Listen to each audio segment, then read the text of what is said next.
There's a story in Mark chapter 2.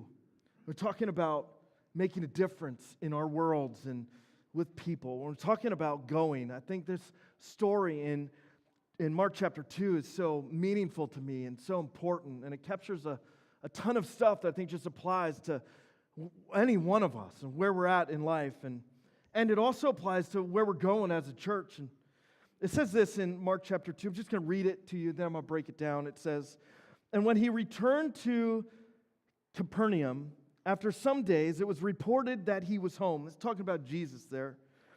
"And many were gathered together so that there was no more room, not even at the door. And he was preaching the word to them. And they came, bringing to him a paralytic carried by 4 men. And when they could not get near him because of the crowd, they removed the roof above him. And when they had made an opening, they let down the bed on which the paralytic lay. And when Jesus saw their faith, he said to the paralytic, 'Son, your sins are forgiven.' Now some of the scribes were sitting there questioning in their hearts, 'Why does this man speak like that? He's blaspheming. Who can forgive sins but God alone?'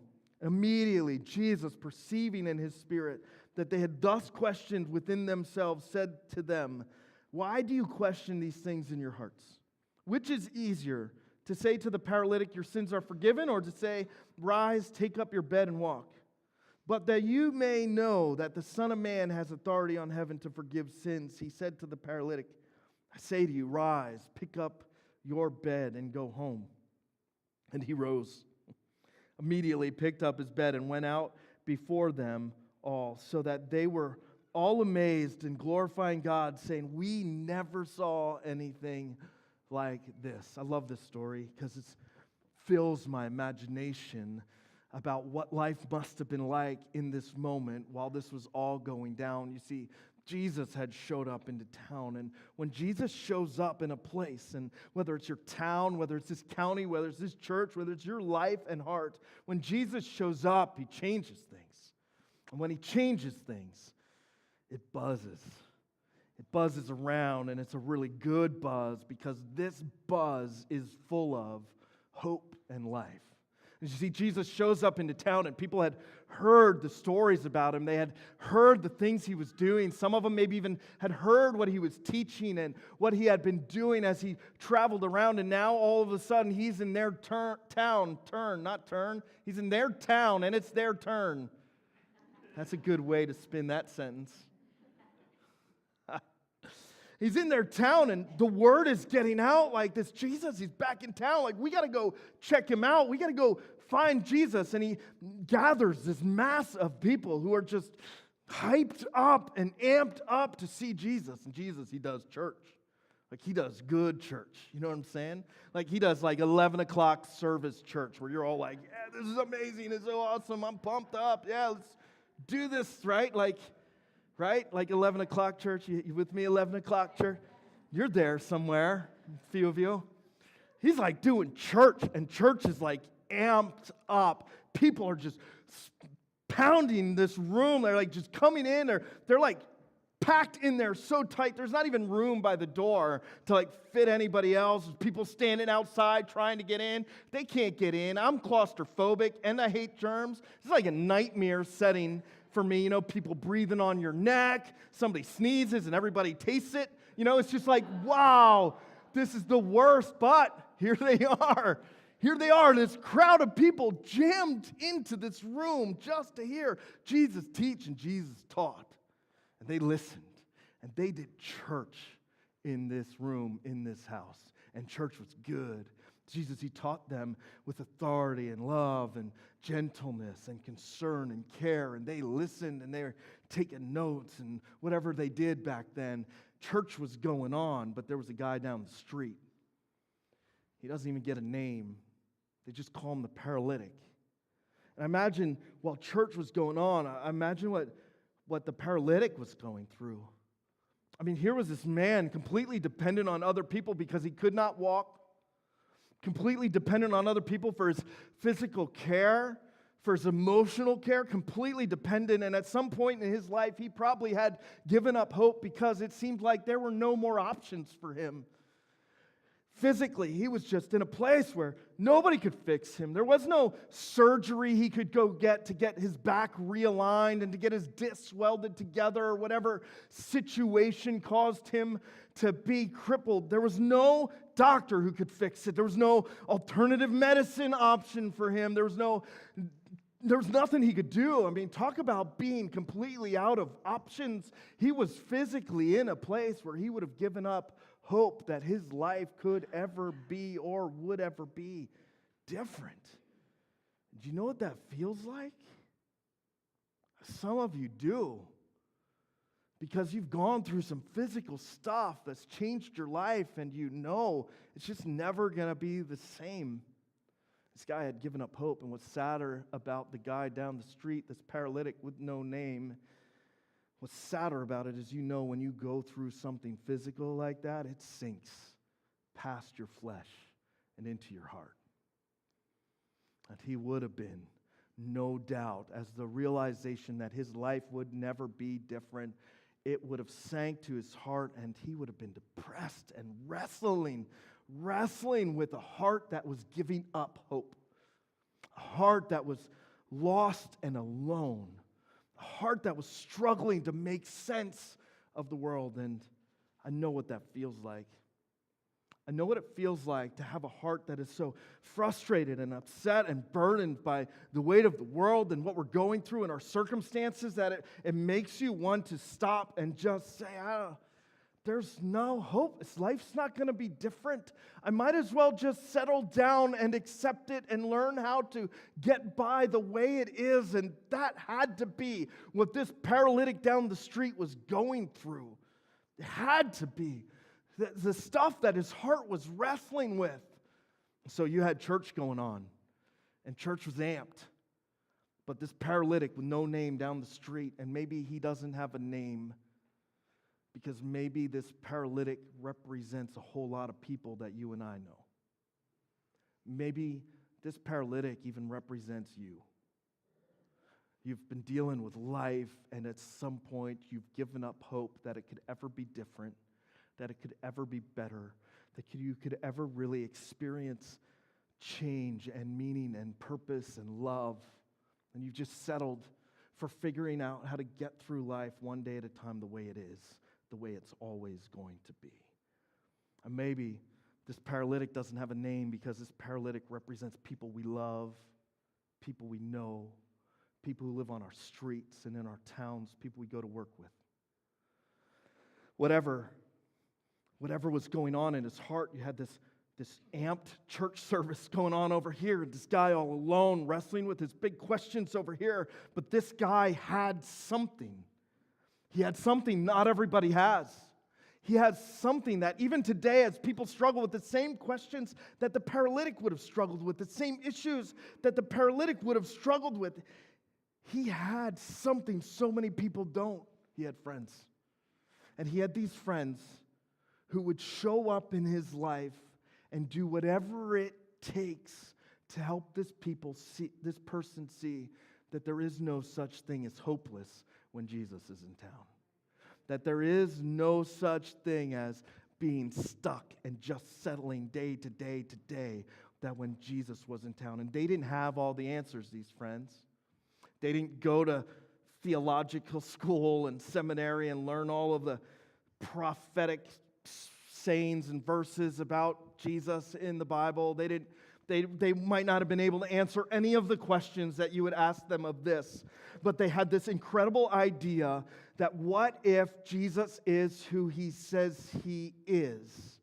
Because if Jesus is who he says he is, who everybody says if the buzz is real about Jesus, then our friends got a chance. And I don't know what's going to happen, but if my friends got a chance, I'm going to give it to them. And you had these friends, these 4 of them. I don't know how it started. Was it one friend? Was it like one friend who woke up and he was like, dude, you know Jesus was in, no, sorry, I didn't dial. Hey, yo, Jesus is in, hey, Siri, call John. No, not Joe. John, no, yes, that one. You know, they didn't have phones, so it's probably more like the can with the string. You know, hey, man, Do you know Jesus is in town? Like, have you heard the stories about Jesus? Maybe he can help, but what? No. I said, Jesus is in town. No, you guys aren't tracking with it. It's all right. Last service, I was speaking with the can up here and then listening with the can down here. Got a lot of work to do. I don't know if it was one guy. One guy noticed and made the connection between Jesus and his friend. One guy, like maybe it was just one guy, and that one guy called the buddies. Maybe it was all of them together, like, whoa, there's a need. There's a need in our vicinity. That guy on the street, he needs us now. What if Jesus is who he says he is? What if the buzz is real? We got to make this happen. And you had 4 friends who looked at someone in need and said, we are going to do whatever it takes. We don't have all the answers. I can't quote you doctrine. I don't know the verses. I can't give a speech. I'm never going to shoot a Facebook video. I don't know what we're going to do, but we're going to do whatever it takes to help our friends see this Jesus. Because if this Jesus is legit, there's no such thing as hopeless. And so they grabbed him and put him on a mat. Some of the translations say bed, mat, whatever. It's same idea. And I want you to know, like, I'm going to build mats, and I hope you build them too. Like, I'm into the mat building game. I don't even know how to build a mat, but I'm going to figure it out. I'm going to build as many mats as possible, because maybe you're not the friend that can carry somebody. Maybe you're not strong enough right now to lift somebody up on your shoulders, to grab the edge and the corner and walk them down. Maybe your giftedness isn't that. That's okay, because somebody had to put the mat where the mat was. Somebody had to make the mat too. And man, I'm so glad they did. As a church, we want to build mats. We want to build as many mats as we can so that whenever we see somebody, whenever you see somebody, say, hey, there's a need. This person, he's got a need in his heart. He's got a need in his flesh. We got to do something. We can be like, yo, we got a mat. Let's throw them on it and see what happens. Okay, not throw. That's a little dangerous sounding. Not going to throw. We'll place nicely on the mats. We're going to make mats. These guys, they take the mat and they come down the street and they're carrying their paralytic. I wonder what his heart was feeling on the journey. Probably scared, right? Probably a little nervous. I'm not sure what's going to happen. This is weird. What if we get in the room and it's like, I don't know. What are they going to do to me? I don't understand. And people get scared about this stuff. But man, it's intense when hope is lying in the wait for you. And so many people wrestle with that. And they come to me and they say, Josh, I just want to experience this hope. I need hope. I need to know God loves me, and I'm unsure. I don't know if I can take the next step. I don't want to let go. It's because they're scared.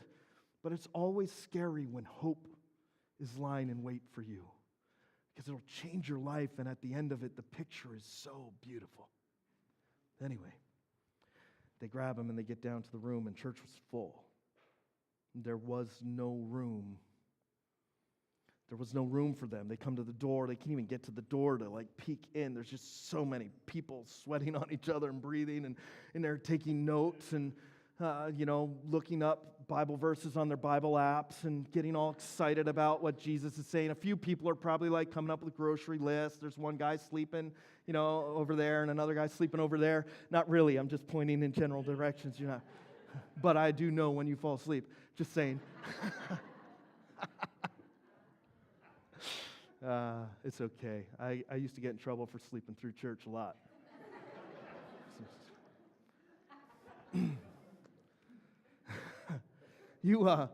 They come to church and there's literally no room for them. There's no room for them to see Jesus.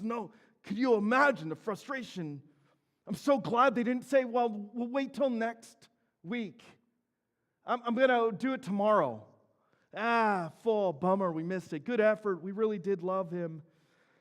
We'll just do what we always did, and then next opportunity, we'll wait till next opportunity. The problem is you never know if there's going to be a next opportunity. The problem is the right moment for somebody to see the unconditional, insane love of God for them, the right moment is always right now.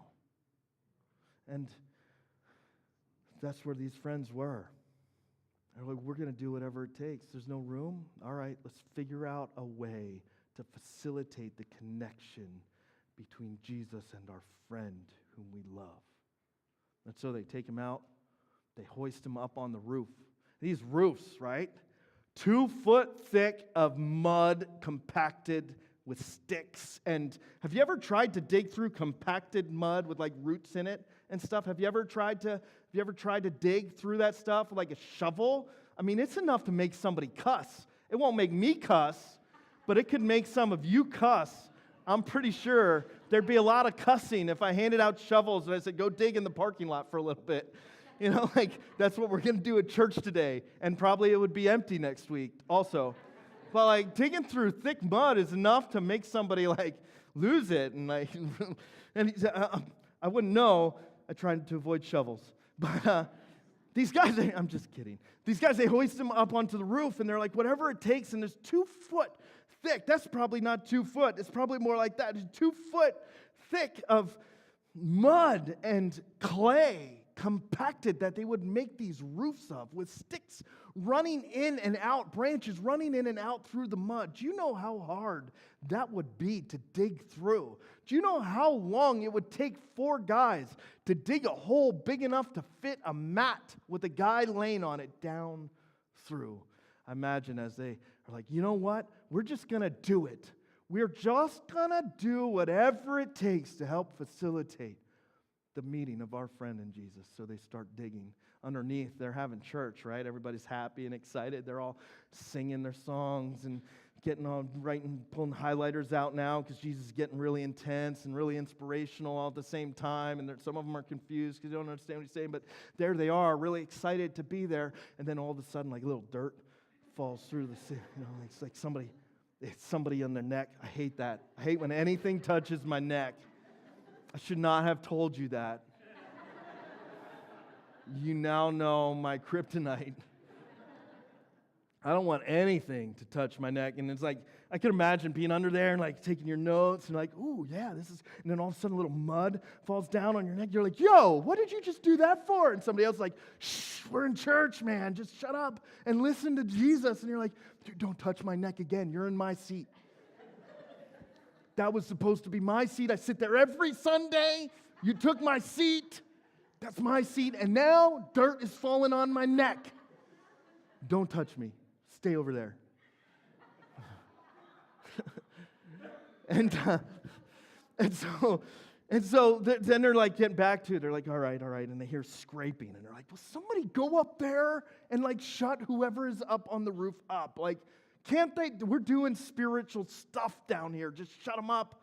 Somebody go up there. Nobody. I'm like, I'm not going. You go up. I'm not going either. And they're like, all right, fine. And they're just doing church, and they're so excited. And then more dirt falls. And finally, he's like, that's it. I knew somebody threw some dirt on me. I don't know who's throwing the dirt. But then all of a sudden, it becomes completely unavoidable that dirt is falling from the ceiling onto the packed crowd below as they're listening to an awesome Bible lesson because somebody's digging through the ceiling. And they didn't know it. They were annoyed. Had to be. Because you annoy people when you mess with church. They had to be annoyed. But they were about to see something unbelievable. Can I just say, sometimes you're annoyed when we're making changes at church, right? That's okay, I get it. I'm doing whatever it takes, though. Whatever it takes to reach Schuylkill County and facilitate the connection with them and Jesus. And it's annoying, but can I just say, hang on. When the preferences aren't the way you want it, when you're frustrated at a quick change, when the services times aren't exactly where you want them, when the music isn't your favorite song every week, and can you just hold on? Because when Jesus shows up, people are committed to showing him you are about to see something unbelievable happen because of God. And they were like, we're digging. We're in it now. Like there's a hole and people are yelling at us, but we're digging and they're digging. And I don't know, they didn't have like shovels or a backhoe on the roof. They were like clawing and digging and pulling sticks and using sticks and whatever it takes, whatever tools work, whatever it takes, whatever tools work. We are going to facilitate the connection of our friend in need and this Jesus. And so they dig, and people now are furious, but there's no stopping it. And they're clawing through the roof, and they let him down. They let him down, and the crowd is just dispersed, and Jesus is there, and they let him right down through the roof. And it says that Jesus saw their faith and then looked at the man and said, "Son, your sins are forgiven." Now, that guy had to have faith for Jesus to be able to forgive his sins. But what's crazy about this theologically is Jesus was moved by the faith of that dude's friends. What would happen if our faith was so committed, just saying, what if Jesus could meet the people we think are hopeless, people that are struggling and don't even know it? What if our faith was so full of love for them that our love and our faith moved the heart of Christ? He already loves them. And it was not lost on Jesus that they had dug through a 2-foot thick, packed mud and stick roof just to get their friend close to him. It was not lost on Jesus that they did not quit and walk away when the room was full and the door was packed. It was not lost on Jesus that their faith, that Jesus could be their friend's hope, that Jesus could change lives, that Jesus could make a difference. It was not lost on Jesus that their faith in him brought their friend to his feet. I want my friends to see Jesus. I want the people I love that are lost just going day to day and struggling with their ailments and with their hearts, with big questions and fears. I want them to see Jesus and to see that it's okay. It's okay to struggle and wrestle because Christ loves them and loves you right where you are. No qualifiers. No qualifiers to earn his love. He just loves you. You don't have to do anything. You don't even have to believe it. He still loves you. It doesn't matter what you did last night, last week, or 14 years ago. He still loves you as you are with a love that will outlove every person you ever meet. He loves you. And I want people to see the incredible love God has for them as they are. And I'm going to do whatever it takes. What about you? What about us? You see, Jesus in Matthew chapter 5, he was preaching an incredible message that we refer to as the Sermon of the Mount. And in Matthew chapter 5, he said this. He said, "You are the salt of the earth, but if its salt has lost its taste, how shall its saltiness be restored? It's no longer good for anything except to be thrown out and trampled. You are the light of the world. The city on a hill cannot be hidden, nor do people light a lamp and put it under a basket, but on a stand, and it gives light to all in the house. In the same way, let your light shine before others, so that they may see your good works and give glory to your Father who is in heaven." You see, you are the light that shines in the darkest places, a message of hope and love. And you are the salt, the life-preserving force that holds so much value in its context. Your voice, your story, it matters in your context way more than my voice and my story. You get that? But you can't do it alone. There's 3 things that I would suggest to you if you want to make a difference in people's lives. First, it's not about what you do, it's about how you love. It's not about coming up with a plan, writing a script, learning how to share your faith. It's not about what you do. It's about how you love people. Jesus was asked, what's the greatest commandment? And he said, there's two. Love the Lord your God with all your heart, soul, and mind, and love your neighbor as yourself. And when he was talking to the disciples, his followers, his people, he later said, you've heard it said that you should love your neighbor as yourself, but I'm changing it. It really means love. I want you to love each other as I have loved you. And that's a crazy, sacrificial, unconditional kind of love. And then he says, that's how they will know that you are mine. See, it's not about preaching a sermon. It's not about lecturing someone. It's just about loving them without stop, without condition. So, the first thing is to love others and then to abide in his love. Because if you just love others without staying in the love of God, you're going to be spent, you're going to empty your tank, and you're going to burn out. You see, it's so important to abide in God's love. In John chapter 15, it says, As the Father has loved me, so I've loved you. Abide in my love. If you keep my commandments, you will abide in my love, just as I have kept my Father's commandments. I know this might not be a popular comment to make, but God's plan for you is better than your plan for you. And you abide in his love by following him. That's what it means to be obedient to his commands. It's following his direction. It's following his guidance. It's getting yourself out of the way over and over and over again. And if you're like me, you know how easy you can mess things up. This is about following him. 1, just love people. 2, stay close to God's heart for you. And you do that by just showing up. In Hebrews chapter 10 and verse 24, it says, and let us consider how we may spur one another on to love and good deeds. Don't give up meeting together, but encourage one another. Like, just show up because you need people. You need people who are searching for the same thing, who are seeking the same thing, who are trying to follow Jesus. You need people to encourage you, to remind you of God's love for you. You need people when life stinks, and you need people to celebrate when life's good. You just need people. You want to change your world? Just love people. You want to love people? Make sure you are abiding in God's love and do it together. That's what we're all about, and you may think I'm crazy when I say you can change the world, but you can. You see, if you change one heart, it only takes one conversation.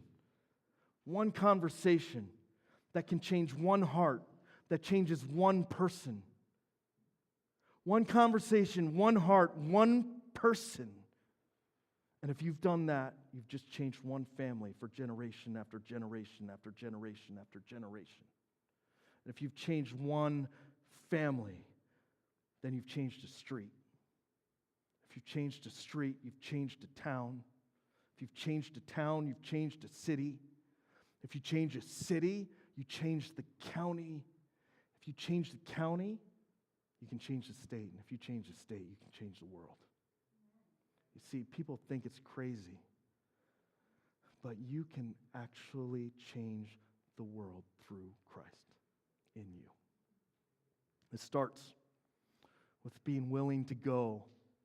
That one conversation, that attitude that says, whatever it takes, I'm going to help my friends in need see this incredible love Christ has for them, and I'm going to facilitate that connection whenever I can. Are you in?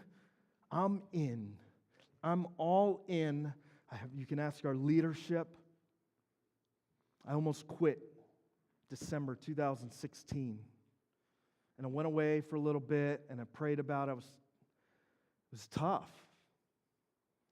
And as I was away and checking out some different places and trying to figure out what they did right and I did wrong, it came to me that if I had a friend who didn't believe in God, if I had a friend who was struggling, you all are the people that I would want them to meet. And in that moment, I said, God, I'm going to do whatever it takes. Whatever it takes. to facilitate the connection of my friends and your friends with a Jesus who loves them deeply. It's go. That's what it means to go. Whoever you are, wherever you are, just love people a little bit better today, a little bit more this week, and watch as God does the impossible. The end of the paralytic story, everybody was like, whoa, did you just see that?